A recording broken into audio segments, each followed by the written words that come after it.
मुल्क भर की तरह कराची में भी आज शब बारात इंतहाई अक़ीदत और एहतराम से मनाई जाएगी। शहरी अपने प्यारों के कब्रों पर हाज़िरी के लिए कब्रस्तानों का रुख करेंगे और फूलों की चादर भी चढ़ाएंगे। फूलों की दुकानों पर अभी से शहरियों का रश दिखाई दे रहा है। मज़ीद तफसील जानते हैं, तीन हट्टी पर मौजूद हैं डॉन न्यूज़ के नुमाइंदे मोहम्मद बिलाल खान। जी बिलाल, बताइएगा कितना रश है और फूलों की दुकानों पर?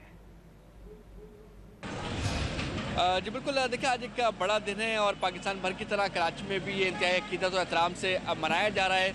इस वक्त मैं जो है वो एक तीन हट्टी के मकाम पर मौजूद हूँ, जो कि एक फूल मार्केट है और यहाँ पर फूलों की ख़रीदारी के लिए सुबह से ही रश देखने को मिल रहा है। इस वक्त मेरे साथ एक दुकानदार मौजूद है, उनसे बात करेंगे कि जो है वो किस तरह जो है वो शहरी यहाँ पर आते हैं और ख़रीदारी करते हैं। अस्सलाम वालेकुम। यहाँ पर हर साल की तरह शब बारात के दिन बहुत सारे मतलब के जेंट्स, लेडीज़, बच्चे हर साल की तरह ख़रीदारी करते हैं। जो अपने जिनके महरूम मर गए हैं उनकी कब्रों पे जाके फूल डालते हैं और जो पिछले साल जो रेट थे वो इस साल भी वही रेट हैं। और माशाल्लाह देखें आप, सुबह 7 बजे से लेकर रश हो जाता है और ये रात 12 बजे, 1 बजे, 2 बजे तक भी रश होता है इधर।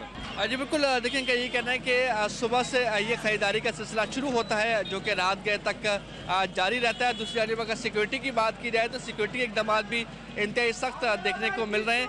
IG सिंध की जानिब से अहकामात जारी किए गए हैं कि तमाम मसाजिद, उसके अलावा जो कब्रिस्तान हैं, उनकी सिक्योरिटी के तमाम इंतजाम सख्त किए जाएँ। जी।